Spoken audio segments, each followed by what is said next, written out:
This is Dr. Robert Watkins, orthopedic spine surgeon to professional athletes and creator of the Back Doctor app. I'm Dr. Robert Watkins IV with my friend Dr. Casey Batten. He's a team physician for the LA Rams. He's part of Curl and Job.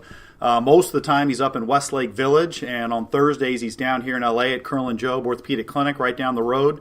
And I appreciate you sticking around today and joining us. Yeah, thanks for having me. Yeah, thanks for coming. So I invited Casey because we take care of the Rams together, and we talk a lot about doing injections on athletes and on everybody else and what works, what doesn't work. That's kind of what we talk about on the sideline for the most part, is random medical discussions.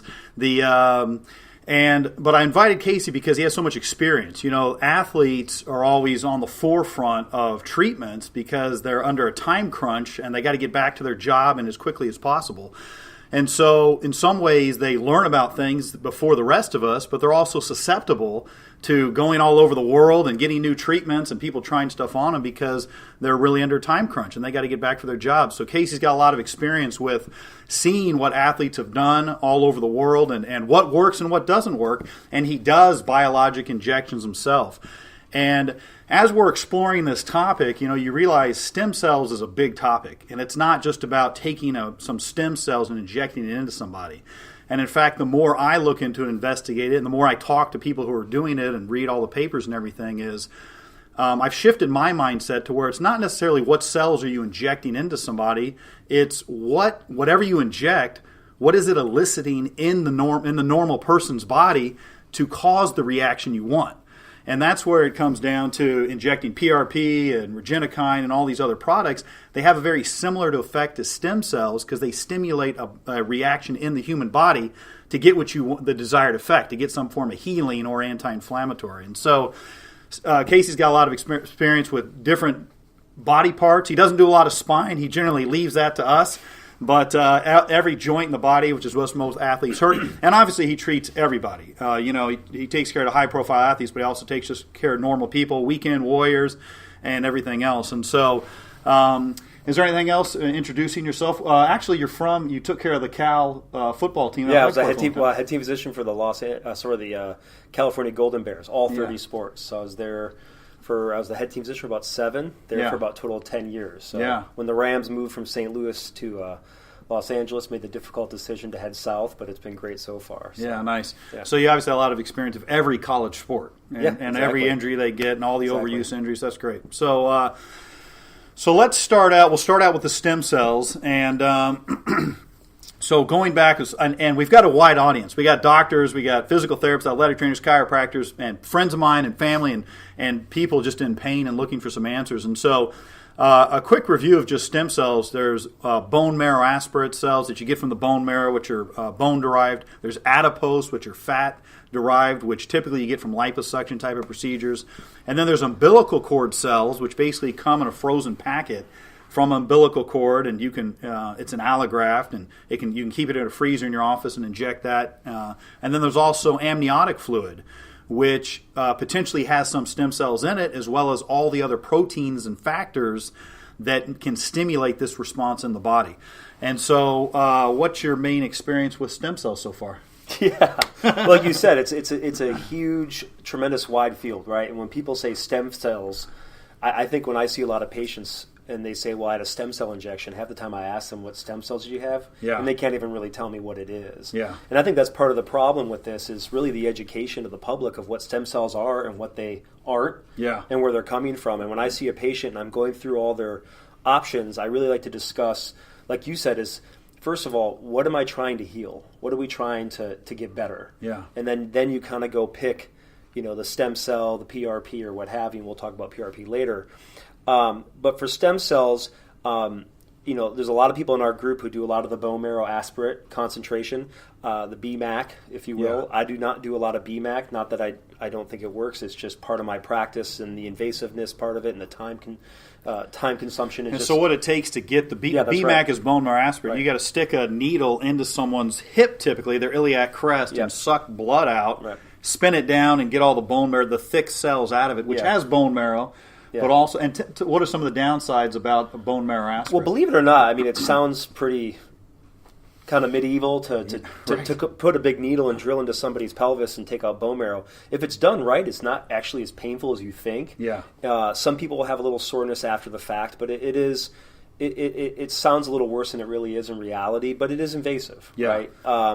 And some people, there's a lot of anxiety about it and what have you, but for the most part, it's a pretty low risk procedure. What about the quality of what are you getting in that aspirate? Is it a lot of stem cells? Is it a lot of the proteins and cytokines too? So there's a lot of factors. Good question. And so you do take out bone marrow, and there's a lot of literature out there that looks at how many cells are in there that are actually viable, that are able to do its job. Yeah. And that there's a lot of things. It depends on the site of where you take that from. It depends on the age of the patient. If you're older, you may get bone marrow, and the amount of cells, the quality of the cells and the amount of cells are not going to be as good as if you took it from a healthy 18-year-old. Yeah. So all that's kind of things to consider. And then also when you get a bone marrow aspirate concentrate, you also are getting other proteins and, like you said, factors that you also get in PRP. Yeah. So when you're getting sort of a Bmac injection, it's not just purely, a purified stem cell preparation. You think there's any ideal conditions now for the Bmac bone marrow aspirate? So, again, for someone myself, a clinician who doesn't do a lot, but we have people in our group who do a lot, if you look at some of the animal studies and the literature out there, there are some of the orthopedic surgeons and people who are using them to augment certain surgeries they do, like rotator cuff repairs. Yeah. There's some animal data and human data that looks at Bmac and putting that when you have a rotator cuff repair, that there's been several studies that looked at not necessarily healing, but the rates of re-tear. So people who, compared to people who were treated without, Bmac versus who do, that their rupture rate is significantly less. Right. There's been a few studies that have shown that. And then some of the bone healing uses. So certain people who have big cartilage defects in the knee where they're getting, bone plugs or they're getting grafts. There's some good data that helps those heal faster. Yeah. And that's based on MRI data and actually second looks where they've gone in with a scope into a joint, let's say a knee, what have you, and they said, this looks healed faster and more completely than people who were not treated with the Bmac.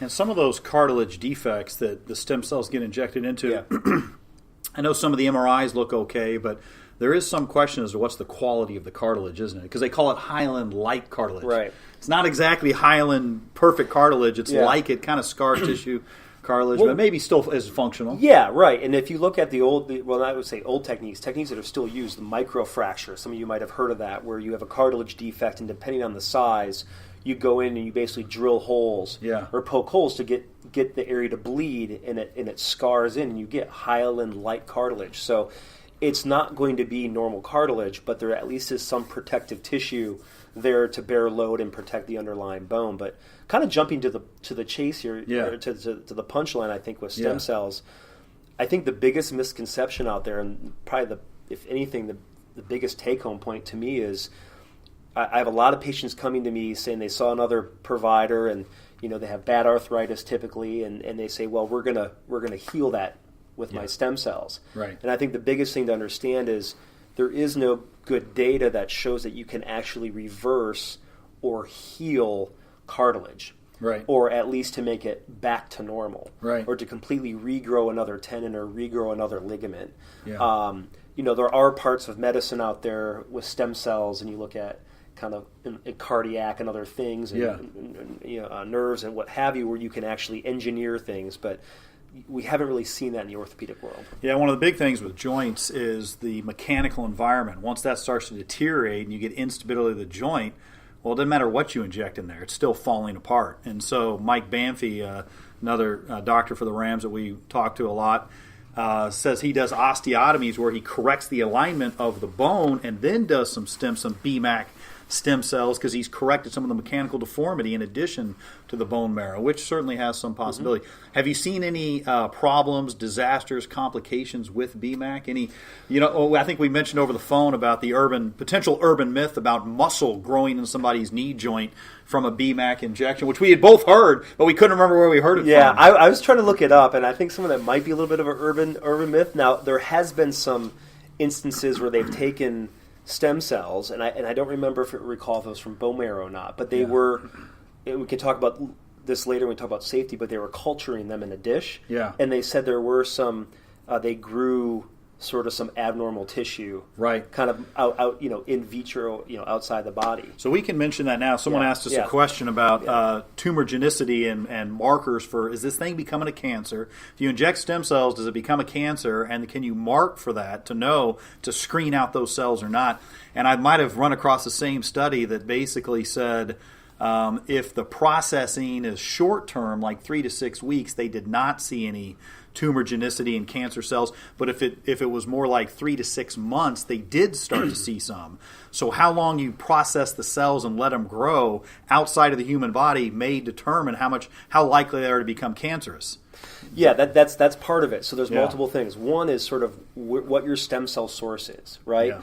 So when we're talking in the orthopedic world, and you're talking about bone marrow, not to get overly technical, but you're talking about MSC or mesenchymal stem cells. Yeah. And so these are cells that are further down the line of what we call differentiation. So they're able to become bone, tendon and ligament type tissue. Yeah. But you're right, adipose and fat. Yeah. But they're kind of limited to those lineages. Yeah. The further you go back, Yeah. the more potent they are. Yeah. So MSC cells are multipotent. Right. But if you go back to the pluripotent, totipotent, all these things. More like embryonic cells. The more active they are, Yeah. right, the more primitive, if you will, the higher risk of, theoretical risk of tumor genicity. Right. The other part, which was just one of the reasons why people have shied away from embryonic stem cells. Not only the political controversy, but it's also, these things can be really powerful and they may cause significant problems that we don't know about. Yeah, so you're right. And then how much did you process it? How much did you manipulate the tissue and try to stimulate these cells to divide? Yeah. So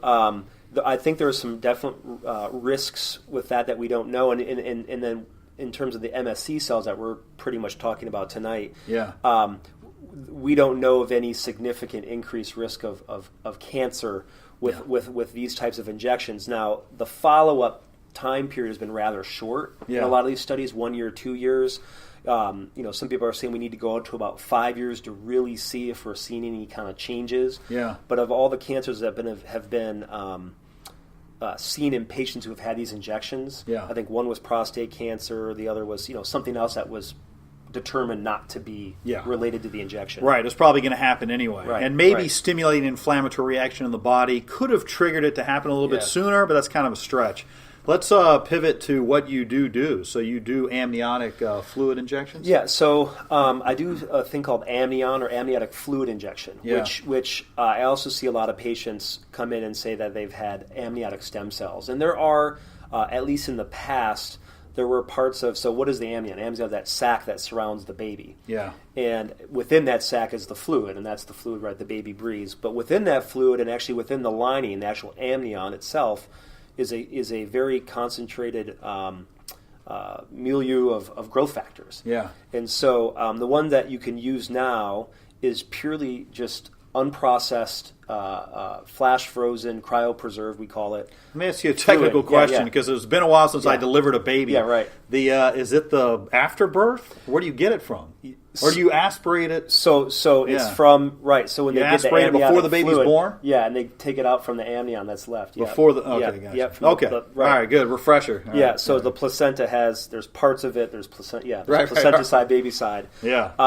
But it needs to say the baby's not harmed. Yeah. The baby's you're not stealing from the baby. Yeah, these are all kind of planned C-sections. Everything is screened. Right. But I think of the amniotic fluid as sort of like what we'll talk about soon as a PRP, or platelet-rich plasma, but this is not really a stem cell injection. Right. There are cells in there that have stem cell markers, so they can potentially behave or have some properties like stem cells. But I'm very clear to people this is not a stem cell injection. But what it is a very biologically active injection with a large concentration of growth factors that you see in platelets, but in a higher concentration. And then, again, the pros of this is you don't have to draw blood, process, what have you. Now, it is not your own tissue. Some people have issues with that, but there are some benefits that I've seen with the amniotic injections. And that's an interesting one because I've talked to a couple of people who do the umbilical cord injection, stem cell injection. Now, they can't call it stem cells, let's be clear. And we say stem cells, but let's be clear, FDA rules, well, I don't even exactly know the FDA rules, but basically if you're going to call it a stem cell, it can only be a stem cell that you're injecting. If there's anything else in it, you can't call it a stem cell. That's correct, right? Yeah, right. And you can't in the United States, you cannot manipulate everything, and it has to be sort of like use. So you kind of right, take it like use. Yeah, that's an interesting phrase. Yeah, I can't remember the exact right. in those rules. So with that, some of the people I talk to who do umbilical cord stem cell injections, which is basically comes in a frozen packet, the umbilical cord, that's cut up and frozen, which I think has more stem cells in it than the amniotic fluid because it's more cell based. It's got more mass to it. But they say that it's really not necessarily the umbilical cord stem cells that do the work. It's not like those stem cells. It's not like you inject it in your knee. Those umbilical cord stem cells become cartilage in your knee and lay down and become the cartilage, which is what most people think stem cells are doing, that they're giving you the cells. Most of those practitioners think that those umbilical cord stem cells stimulate your body to trigger nascent stem cells, stem cells that are dormant, that are just laying there waiting to be activated, and the umbilical cord stimulate them to become the cells you want them to be and to do the process. And so it's interesting that you're doing this amniotic fluid, which is more the juice and the cytokines and the proteins to stimulate everything, which may be just as effective as the umbilical cord stem cells, because the people who do the umbilical cord claim that's what it's doing anyway, is the juice. Does that kind of make sense? Yeah, for the most part. I mean, there's a little bit different pathways, and it's kind of hard to just talk about it. But the end pathway is sort of the same. It's the same concept. But you hit the nail on the head. Is you listen to these kind of world experts on stem cells, and I was telling you the acronym of MSC for mesenchymal stem cell. They call it now. They say, well, we should probably call it. It's more appropriate to say a medical signaling cell, because all it is potentially causing your body, stimulating your body to take a reaction that it otherwise wouldn't have taken. And like you're exactly right. It's not actually taking these cells and they're the primary cell dividing and growing your new tissue. Right. 100%. So it's pretty interesting when you think about, marketing on the internet and, hey, come cure your back pain, cure your arthritis, get some stem cell injections, when in really it's like, come get some young, more afterbirth tissue injected into you, hoping it's going to stimulate your body to work better. It's kind of a stretch, isn't it? A little bit. I mean, just conceptually. So which is different, and that's a real breakthrough for me that I'm glad we started doing these, because it's not the cells. I was fixated on the cells. What do you inject in there? Where they become it? Can you mark them? Can you see where they become? It's like, no, it's stimulating this reaction in your body, and then you want it to do the right job. And so it's certainly got potential. I mean, what affects, and let me ask you one other question about this amniotic fluid. So one of the risks with the umbilical cord is what we saw down in Long Beach. I think I mentioned on the last one, a patient of mine came in, almost died from sepsis from an umbilical cord stem cell injection in his spine. And from a contaminated batch. This is down in Long Beach. They shut down a lab, Livion. Knock on wood. I think I'm saying the right name. I'm not, but it shut in. There's like 10 cases of sepsis in the LA Times, and part of that is, the tissue has to be processed to kill any potential infection, but you can't kill the viability of the cells. They still got to be able to do something. So I guess, how do you know the company you're getting them from, and what's the quality? Yeah. I don't know if I have a great answer for that. I mean, from the amniotic fluid, I can tell you there's no processing. In fact, they used to, you can't process it. Part of the FDA rules, you can't process it. It's not your own tissue. So from an infectivity, I guess, can you get diseases? The answer is yes. It's sort of like a blood transfusion, but it is fetal-sided type material. The mother is screened for all the communicable diseases. It's actually held for several weeks, actually a few months, and then they retest it. And then it's clear. So I don't know. And actually, some of this stuff has been used for other parts of surgery. Amniotic fluid is probably the most anti-scar formation biologic we have. Anti-scarring. So there's people who put it around nerve surgery, rotator cuff, where they don't want scarring. It's extremely powerful for that and wound healing. Yeah, I've heard that. And there's different forms of that. It's been used for many, many years. And to our knowledge and the company's knowledge, there is no documented, infection. But, anytime you put a needle through the skin, sure, you can get affected. But right, and that's an excellent point that blood transfusion is probably the same testing. You test for HIV and hepatitis, Yep. and we could take blood transfusion all the time, probably processed pretty similarly. Yep. That in many ways, how would you get an infection from a blood transfusion? Well, it's probably how was it handled and who stuck the needle in and how was it delivered to you is more likely the source of the infection than potentially the product. Yep. And that's a good point. So that does sound relatively safe. Mm-hmm. So let's move on to PRP because I know that's what you have a lot of experience with. And and again, the same thing that I was stuck on with platelets. I was thinking, why would you need to inject platelets into a healing tissue? That assumes your body doesn't have the platelets it needs to heal itself.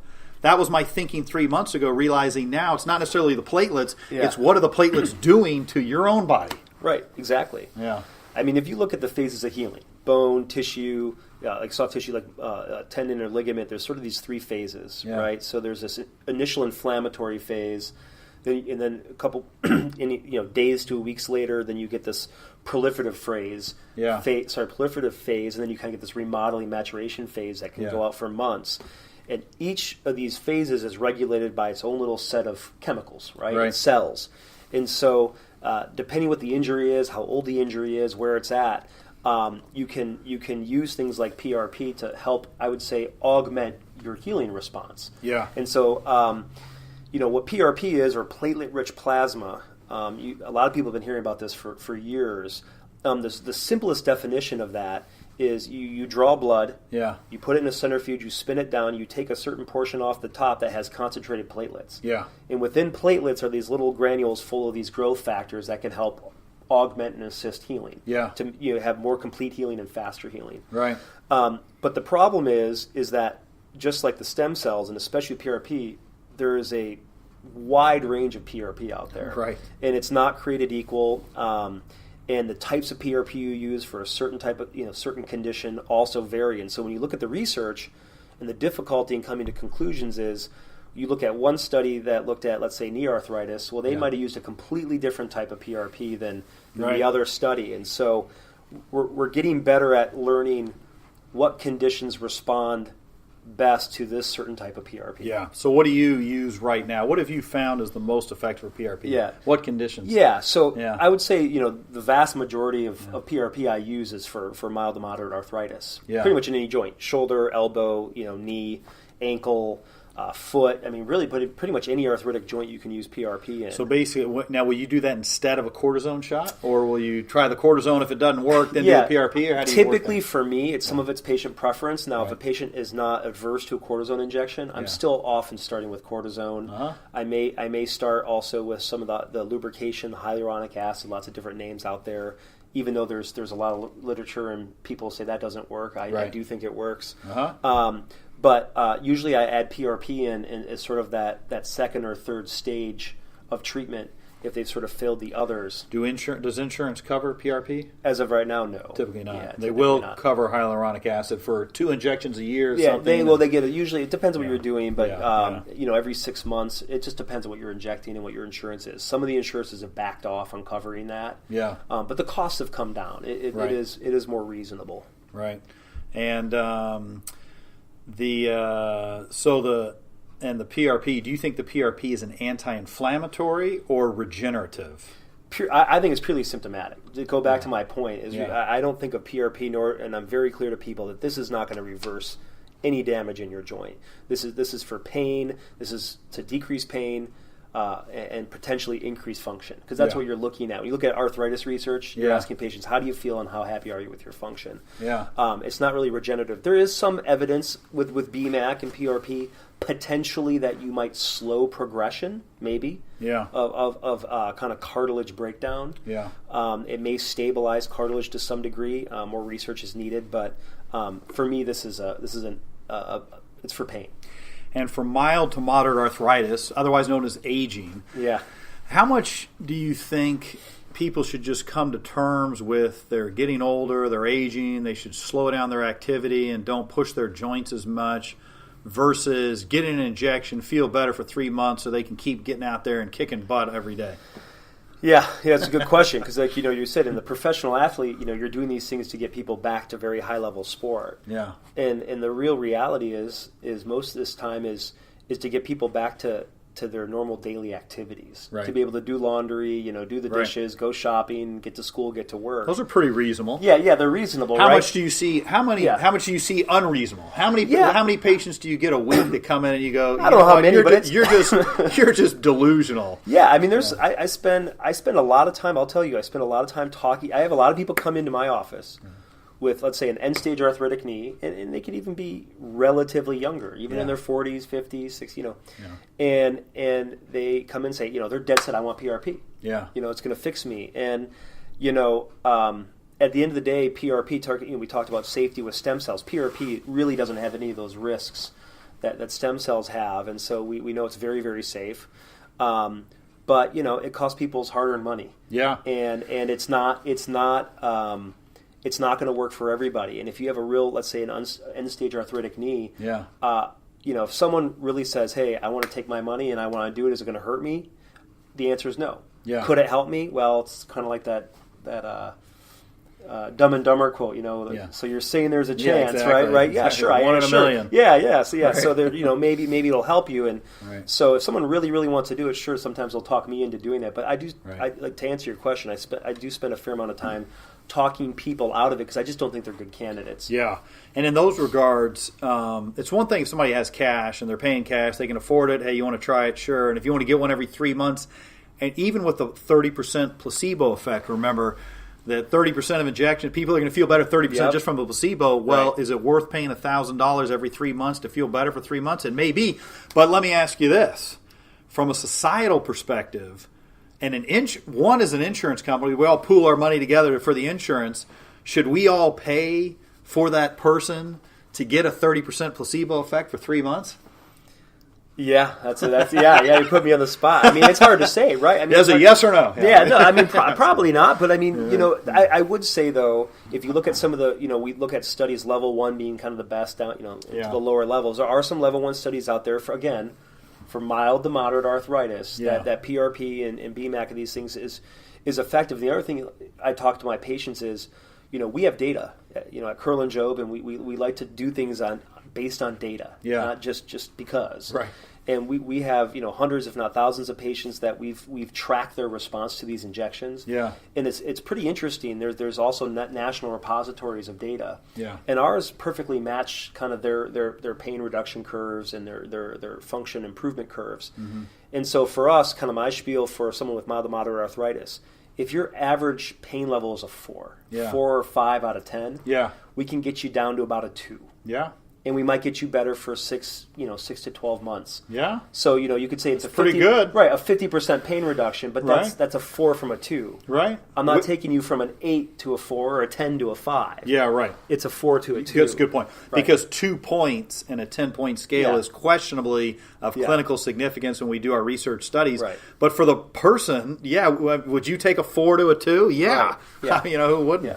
And obviously, I'm asking you that question where you could easily turn it around to me. I do epidural injections. Well, we get asked that question all the time. Is it really worth it? Insurance companies are trying to not pay for epidurals all the time because they're saying, where's the data that it's really worth doing? But I have patients all the time. Patients come to me every 3 months and beg me for an epidural because it helps them. Gets them by for 2 more months where they can walk and talk and enjoy their life better. And I think you're right. You get about a 50% reduction, and that's huge for the individual person. Yeah. No, I agree.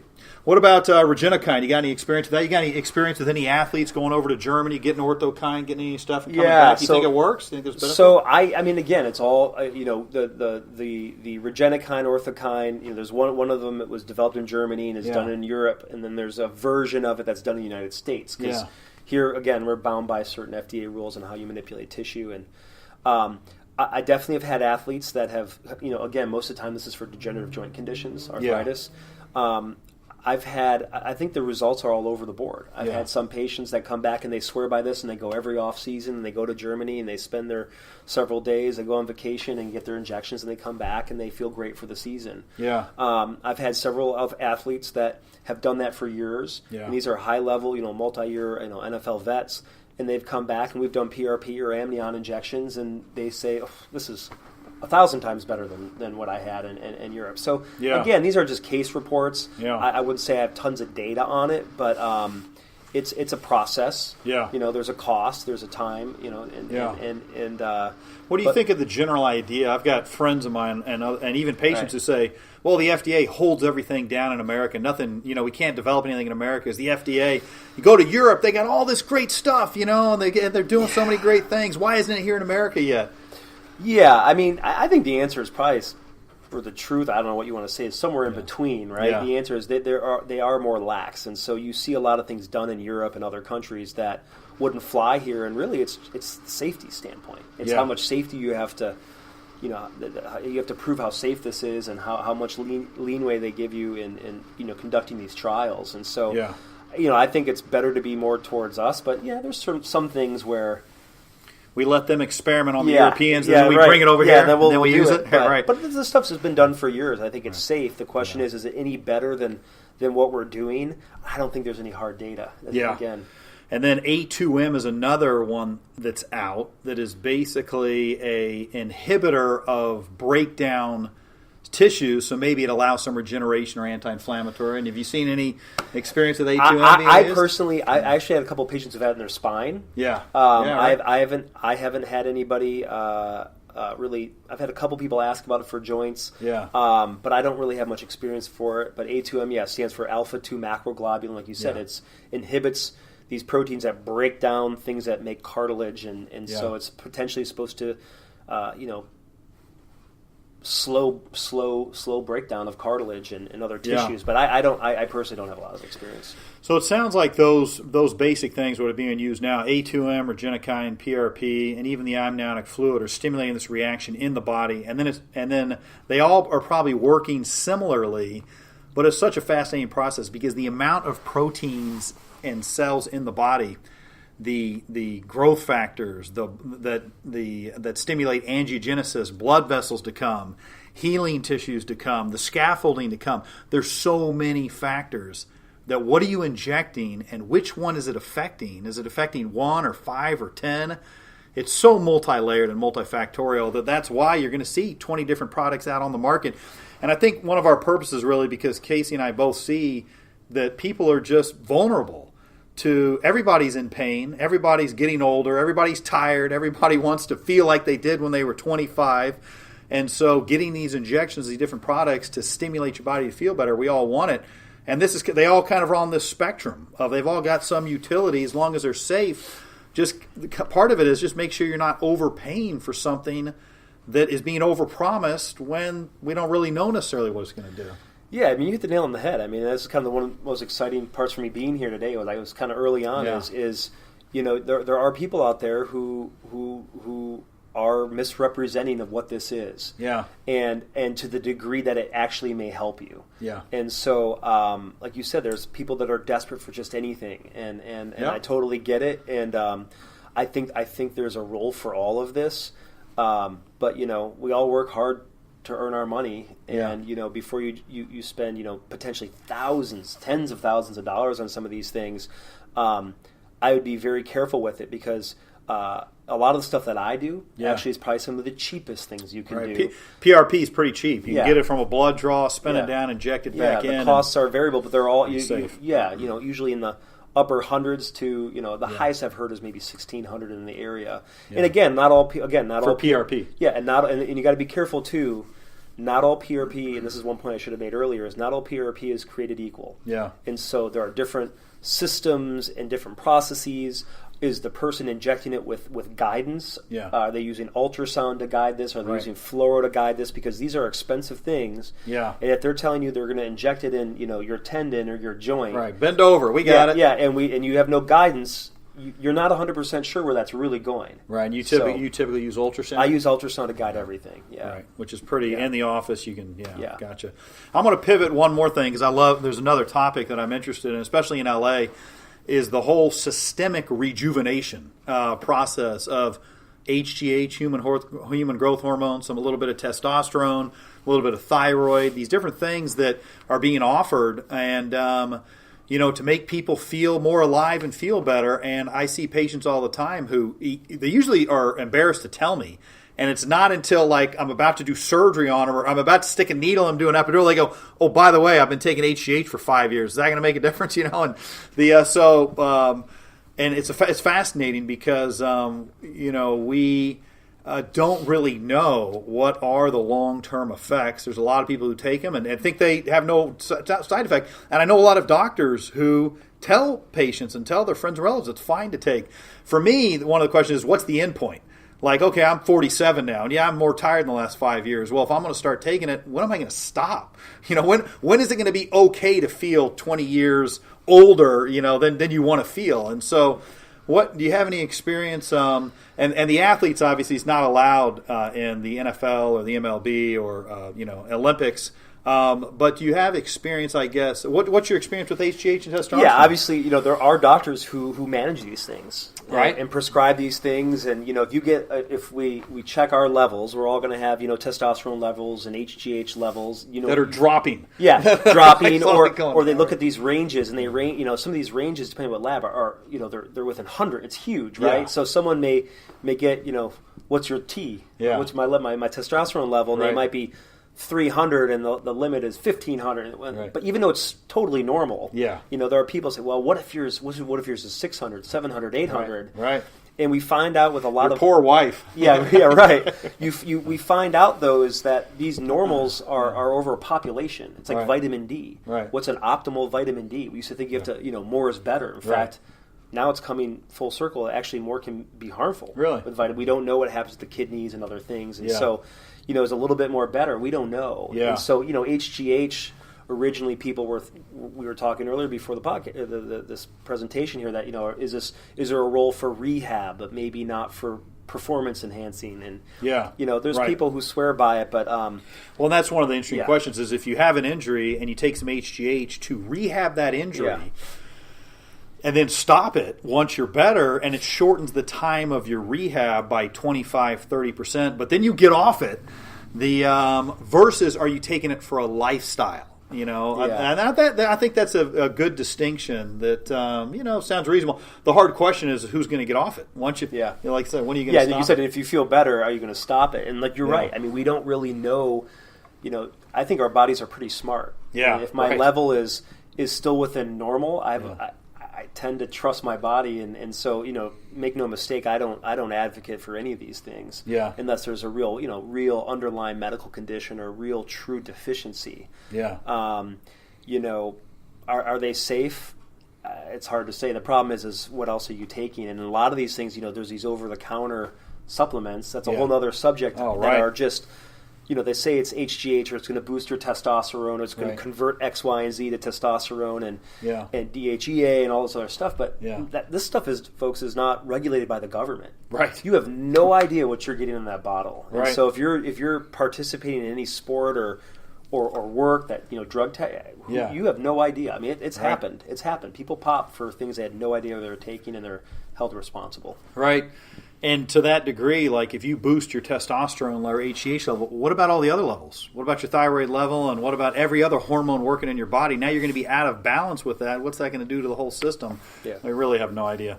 So unfortunately, we're not very exciting about that topic. We're both pretty conservative. As you can probably tell, we're not taking a lot of HGH. Do you know your T level? Yeah, exactly. We'll tell you later. Right. Give us 5 years, then we'll start. We'll be ready. But so I think we'll conclude with that. In summary, basically, we talked about the different stem cell potentials, and from the bone marrow, from the fat cells, which we didn't really get into. I'll get somebody else who does a lot of fat cells, and we'll see what they have to say.